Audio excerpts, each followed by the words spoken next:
شان صدیق اکبر کا پہرا دیتے ہیں، دیتے ہیں، دیتے ہیں، دیتے رہیں گے انشاءاللہ۔ لیکن اس کا مطلب یہ نہیں کہ لوگ جن کو بڑی مشکل سے ابھی یہ لفظ یاد ہوا ہو کہ لوگوں میری ماں کو کچھ نہ کہو، میری ماں پاک ہے، میں نے کہا شکر ہے بھائی، کم از کم اتنا تو آیا کہ میری ماں پاک ہے۔ اللہ اللہ نہیں، لفظ خطا کا اتنا اڑ گیا کس کی ماں کے لیے؟ حسنین کریمین طیبین طاہرین ظاہرین باہرین نیرین۔ سبحان سبحان ہوش، درد آتا ہے، کسی کو درد آیا تو اپنی ماں کو کہا پاک ہے، اس کو کچھ نہ کہو۔ میں تو ان کی نسل پاک کے جو کامل ہیں نا، ان کی جوتیوں کی خاک اولاد ہوں، لیکن جوتیوں کو خاک ہوں۔ میرے تایا پیر یعقوب شاہ صاحب کے ابا ریزوی پھالیے والے میرے تایا سگے تایا کے بیٹے ہیں۔ حضور قبلہ عالم سید نور الحسن شاہ صاحب بخاری کے سامنے جا عرض کیا رحمت اللہ علیہ کی خدمت میں، کہا شاہ جی تو ادا کی نہ آئے تو پنجاب کا ماحول سادہ، کہا جی رسول شاہ، فرمایا غلام رسول شاہ، قبلہ عالم نے فرمایا غلام رسول شاہ۔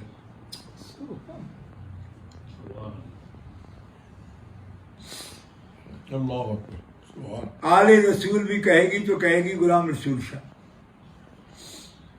میرے تایا جان نے خود مجھے اپنی گود میں بٹھا کر یہ بتایا کہ ساڈے پیر ایو جیسا، ہم قبلہ عالم کے نوکر ہیں، خانہ دار نوکر دیکھنا ہو جس نے سید نور الحسن شاہ صاحب بخاری رحمۃ اللہ علیہ کے نوکروں کو دیکھ لے۔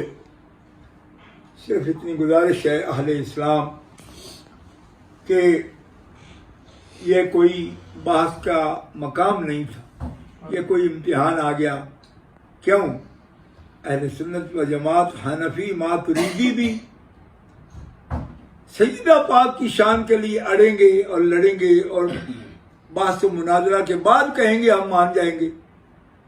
ایسا غضب ہوتے دیکھا نہیں، یہ جماعت غضب والوں کی ہے نہیں۔ اس جماعت میں یہ ایک عجیب واقعہ ہے، ٹھیک ہے، اللہ کا فضل، اللہ کا کرم کہ ایک نہیں سینکڑوں علماء کرام جید سے مراد وہ تنظیم المدارس والا جید نہیں ہے، وہ تو سیکنڈ کلاس کو جید کہتے ہیں نا، میں وہ دوسرا جید کہتا ہوں، ٹھیک ہے۔ تو وہ سب غلامی کے لیے موجود ہے، بے شک کوئی کمی نہیں ہے کسی چیز کی، اور اس گھرانے کو کمی رب نے آنے دی ہی نہیں، ٹھیک ہے۔ لیکن لوگ سمجھتے ہوں گے کہ پتہ نہیں شاہ صاحب کو اجازت دی ہے یا نہیں ہے، وہ اجازت نہیں دی ہے، میں نے منت کی ہے، میں کہہ رہا ہوں سیدھا، میں نے منت کی، میں کہ سید ہم لوگ ہیں نا، کریں گے نا نوکری، نہیں کریں گے تو کیا کریں گے پھر؟ باہر جاؤں گے بیٹھ کر، اس تنور کے پاس تو ہماری ڈیوٹی نہ ہو، ہاں اس کے بعد ڈیوٹی نہیں۔ آل زہرا ہیں جن کے لیے صحیح حدیث میں رسول پاک کا فرمان ہے، من حب ہذین یعنی الحسن والحسین اباہما و امہما کان معی فی درجتی فی الجنہ۔ شیوخ الحدیث مہربانی کر کے جامع ترمذی اٹھا کے دیکھ لیں، جو میرے حسنین سے پیار کرتا ہے اور ان کے باپ سے اور ان کی اماں سے، وہ میرے ساتھ محمد الرسول اللہ کے ساتھ میرے درجے میں، میری جنت میں نہیں، آپ کے درجے میں، اور میرے باپ حافظ الحدیث میں نے عرض کیا حضور ایک آدمی نے مجھے کہا حضور کے درجے میں اگر یہ غلام چلے جائیں گے تو پھر تو انبیاء کی اہانت ہو جائے گی، کیوں کہ انبیاء سے بھی اوپر درجہ ہے حضور کا، حضور کے درجے میں یہ غیر نبی ہیں، یہ داخل ہو جائیں گے تو نبیوں سے بھی اونچے کیا ہو جائیں گے؟ اتنا بڑا رکا ہے خارجی کا میرے پاس، منڈی پھلروان میں میری تقریر تھی، آج سے 40 سال پہلے کی بات کر رہا ہوں۔ میں نے جب جواب عرض کر دیا، میری عادت تھی جب تک والد گرامی حیات تھے تو جو بھی جواب دے بھی دیتا پھر بھی تصدیق کراتا ان سے آ کے۔ میں نے کہا جی میں نے یہ کہا، میں نے کہا تو نے لمبی کر دی بات، جواب ٹھیک ہو گیا لیکن بات لمبی کی، کتنے منٹ لگے ہوں گے؟ میں نے یہ 15 منٹ۔ میں نے کہا فرمانے لگے ہاں یہ بات بس ایک لفظ میں بھی ہو سکتی ہے۔ میں نے کہا وہ کیسے؟ فرمایا یہ غلام اس درجہ میں اگر اس درجہ کے مالک بن کر جاتے تو اہانت ہوتی، مالک اس کے محمد رسول اللہ ہیں، اور آپ کا وعدہ ہے حسنین کے غلاموں سے کہ چونکہ حسنین مجھ سے دور نہیں رہیں گے وہ جنت میں میرے ساتھ ہوں گے، کیوں کہ جگر کے بغیر کیسے جنت میں؟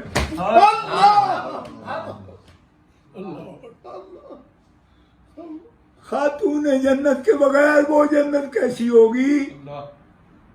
اب اس کا میں کیا کہوں گا کہ جو مصطفیٰ کا چین ہے، جنت چین کی جگہ ہے نا، تو دوسرا مقام کیسے ملتا ان کو؟ یہ چین جن کے بغیر ملتا نہیں۔ کوئی سمجھ آئی؟ لوگ آج ہم سے یہ بھی پوچھتے ہیں جی وہ ان کو حضور کے لیے سہارا کہہ دیا کسی نے کوئی لفظ بول دیا تو چین بجبی ہو گئے۔ او میں کہا پاگلو کیا تمہارے ذہن بن گئے ہیں؟ حضور وہ سہارا جو محتاج کو ضرورت ہوتی ہے وہ نہیں ہے ان کا سجدہ یا کوئی اور، لیکن دنیا میں کوئی بھی ایسا شخص ہے جو اپنی اولاد میں اپنی امید نہیں دیکھتا؟ کیا دماغ خراب ہو گئے آپ کے یار؟ کیا خارجیوں نے کو بھنگ پلا رکھی ہے آپ کو؟ دماغ کے سوتے ہی بند ہو گئے۔ تم میں کون عالم ہے کہ جس کا بیٹا نہیں تھا تو وہ در بدر تھا کہ ہونا چاہیے؟ میرا کا صدقہ رب نے کرم کر دیا۔ کوئی بات لگا کے نہیں کرنا چاہتا تھا، میں حافظ الحدیث کا بیٹا ہوں، لیکن دوستو وہ بے چینی پوچھتا ہوں کہ اگر اولاد کا کچھ سہارا بندے کو نہیں ہوتا تو جس کی نہیں تھی وہ بے چین کیوں تھا؟ اس کو آپ محتاجی کا کہتے ہو یا کس کا کہتے ہو؟ کچھ تو امید ہے یہ کہ لوگ اس کے لیے تعویذ لینے چلے جاتے ہیں، دم کرانے جاتے ہیں۔ میں خود پتر منگن گیا سا بغداد شریف، تو جھٹ بھی نہیں سے لائے میرا نے لے کے دیتے سن کہ خارجی ایویں باواں نہ مارن، دیندہ رب ہی ہے، دلاتے ہی ہے۔ تواڈے نال مکلاں گے ذرا اپنا جڑے نا پچھل پٹول چھڈن ایک بار۔ بہت اچھا، یہ تینوں فکر ہے نا بہنا کا جواب دینے واسطے مینوں اتھے توڑی جانا پیا ہے تے کملیا 40 سالاں دے جنہاں نے ایک تے جلی ہے انہاں تے اہل بیت دی توہین کی وہ بغیر ہی دفاع کر لیا ہے صدیق سونے دا۔ تو پہلی لگی جھڑ پہ ہوئے پلو لوہے دیا کوٹا سدے ہی ہوئے کوٹے لے کو ٹری نہ آئے بابا میں تو رہائی۔ ہم سے بھی پوچھنا تلوار کی دھار پر چل کر توازن کیسے رکھا جاتا ہے؟ اس فن کے لوگوں کو رضا کے غلام کہا جاتا ہے، اور یہ سبق بریلی والوں نے پڑھا کے دکھا دیا۔ جب اصدق الصادقین کی بات کریں تو کمال ہو، اور جب اشجع الاشجعین کی بات کریں ہائے ہائے ہائے سبحان کوئی نہیں سمجھ آئی. اصل نسل صفا سبحان اللہ وجہ وصل خدا. سبحان اللہ سبحان اللہ سبحان اللہ. جنہوں نے یہ گٹی پی ہوتی ہے نا ان کو یہ نہیں کرنا پڑتا. اگر صحابہ کے لیے دفاع میں کلام کرنا شروع کرتے ہیں تو بارڈر پار ہو جاتا ہے. دوسری طرف مقابل بنا کے ان کو پیش کرتے ہیں جنہیں جگر دے کر صدیق کی شان بتائی ہے. کوئی گلہ نہ خلافت پہ کیا ہے، نہ امامت پہ کیا ہے، نہ فدق پہ کیا ہے. تیری حدیثیں بتا رہی سب، میری حدیثیں بتا رہی، مصطفیٰ کی حدیثیں بتا رہی سب، کہ کلام ہی چھوڑ دیا تھا. اس کو کیسا اجتہاد کہو گے؟ اجتہاد والے تو چپ کرتے ہی نہیں. ایسی نہیں بات. سبحان سخن شناس نئی دلبرا خطا اینجاز. خطا اینجاز. سخن شناس نئی دلبرا خطا اینجاز. خطا اینجاز نہ آجاز. واہ واہ واہ. سبحان سبحان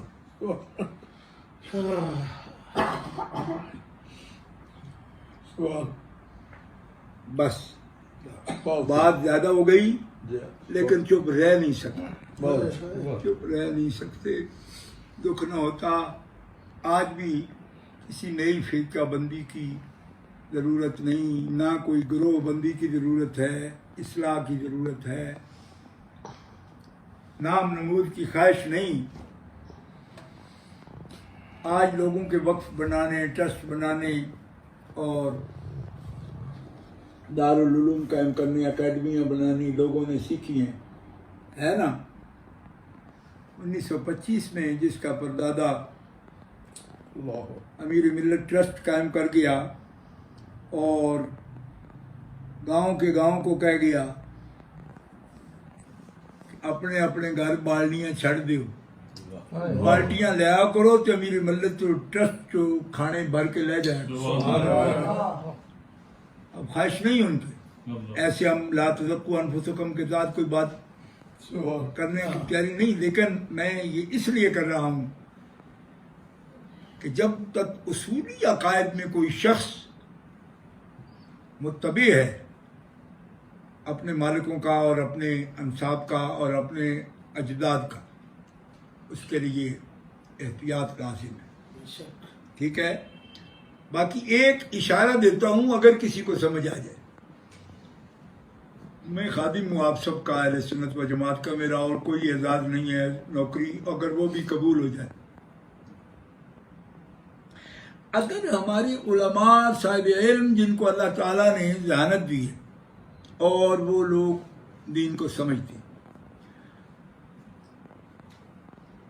صحابہ کرام اور اہل بیت اطہار کے بارے میں توازن کسی طرح بھی کھو بیٹھیں گے نا تو موقع پیدا کریں گے. آپ اگر خارجیوں کی طرفداری کرو گے نا تو لوگوں کو رافضیت کی طرف دھکیل دو گے، اور اگر تم رافضیت کی طرف رہو گے تو اس صورت میں یعنی اگر صحابہ کرام کے وکیل بنے اور توازن کھو بیٹھے، رافضیت کو فروغ ہوگا. اور اسی طرح اگر اہل بیت اطہار کی طرف وکالت کرتے ہوئے حد سے بڑھے، اور حد کیا ہے؟ عقائد اہل سنت و جماعت، اس سے بڑھے تو لوگوں کو خارجیت کی طرف دھکیل دو گے. یہ ہے مشکل ترین مقام جو سنی مبلغ کے پیش نظر ہوتا ہے. اور ایک لمحے کو اوجل ہو جائے تو جو خطا کا جو نتیجہ نکلتا ہے وہ آپ نے دیکھ لیا. اس لیے یہ بڑا خاص مقام اہل سنت و جماعت کو ایسے ہی تو نہیں. حضرت مولا علی نے روایت کر دیا یوم تبیض وجوہ و تسود وجوہ، جس دن کچھ چہرے سیاہ ہوں گے، کچھ سفید ہوں گے. پوچھا جی وہ جو سفید چمکدار ہوں گے وہ کون ہوں گے؟ تو مولا نے کیا فرمایا؟ ہم اہل السنت والجماعہ. تو چہرے چمکانا یوں ہی نہیں، اس کے لیے توازن، واہ سید بادشاہ واہ. کنڈے سے مکھن پکانا اس کو کہتے ہیں. ٹھیک ہے. آخری لفظ میرے پیر کا، حضرت قیوم زمانی قطب ربانی مجدد الفسانی شیخ احمد سرہندی الفاروقی رحمہ اللہ، فرمایا محبت اہل بیت و عزت صحابہ اکرام صحابہ شرط تسنن است. سنی ہونے کی شرط یہ ہے کہ محبت صحابہ کا، محبت اہل بیت کامل طور پر جلوہ گر ہو، اور اکرام صحابہ، اس کے اکرام کا ترجمہ عزت کر رہا ہوں اگر سمجھ نہ آئے، عزت صحابہ کامل طور پر دل میں موجود ہو. یہ دونوں نسبتیں ایک وقت میں جس کے حاصل ہیں اس کے سنی ہونے کی سارے شرطیں پوری ہیں. یہ میرے پیر کا فرمان ہے. اللہ تعالیٰ آپ کو سلامت رکھے اور آپ زیادہ اضطراب بے چینی میں نہ رہیں. انشاءاللہ سیدوں نے جس گاڑی کی بھی ڈرائیونگ کی سیٹ پر رہے ہیں، انشاءاللہ میرے والد فرماتے تھے کہ آل رسول کریم آگ لگانے والے نہیں، آگ بجھانے والے ہیں، آگ بجھانے والے ہیں. لیکن ہم چاہتے ہیں کہ ادب والوں کے ادب کیے جائیں، احترام والوں کے احترام کیے جائیں، شان والوں کی شان کا اعتراف کیا جائے. کیوں؟ اس لیے کہ جن کی عظمتوں کے باب رسول اللہ نے خود کھول دی، محدثین نے ان کے لیے ابواب قائم کر دی. اب کوئی سنی مجھے بتائے کہ یہ فضائل بیان کرنا، ایک مفکر ہیں بڑے، مجھے کہنے لگے آپ تو فضائل کی تقریریں کرتے ہیں. میں نے کہا فضائل کی تقریریں میں نہیں کرتا، رسول پاک نے فضائل اور مناقب کے باب کے باب پورے بیان کر دیے. یہ تو سنت رسول پاک ہے. اس لیے کس کس کو ہم کیا کیا کہیں گے. چھوڑیے باتیں، بات ختم ہو گئی. سیدوں کا حکم تھا، دونوں سید، دائیں بھی سید بائیں بھی سید، درمیان میں ان کا خادم درمیان بیٹھا ہے. اور اس وقت مرشد پاک کا جلوہ وہ بھی موجود ہے. آپ تشریف فرمائے، وعدہ فرما گئے تھے میں آ جاؤں گا، قدم رنجہ فرمایا، لطف فرمایا، قدم رنجہ کیا، شاد کیا. مہرباں آپ کا احسان ہمارے سر پر. تشریف فرمائے اور یہ خوشبو والی محفل، کیوں؟ ان کے نام آنے سے خوشبو آ جاتی، تازگی آ جاتی ہے. اور وہ خوشبو حاصل ہے انشاءاللہ اللہ کے فضل و کرم سے. اور پریشان نہ ہوں، مضطرب نہ ہوں. انشاءاللہ تقاضے حکمت کے بھی، موعظہ حسنہ کے بھی، اور جدل ہو تو جادلہم باللتی ہی احسن، ہی حسن نہیں، احسن احسن. اللہ نزل احسن الحدیث، اس کی روشنی میں. تو گرامی قدر حضرات، میں دعا گو ہوں آپ کے لیے، آپ ہمارے لیے دعا فرمائیے. اللہ تعالیٰ اس ملت کو اکٹھا رکھے. اہل سنت اہل خیر ہیں، اہل حق ہیں.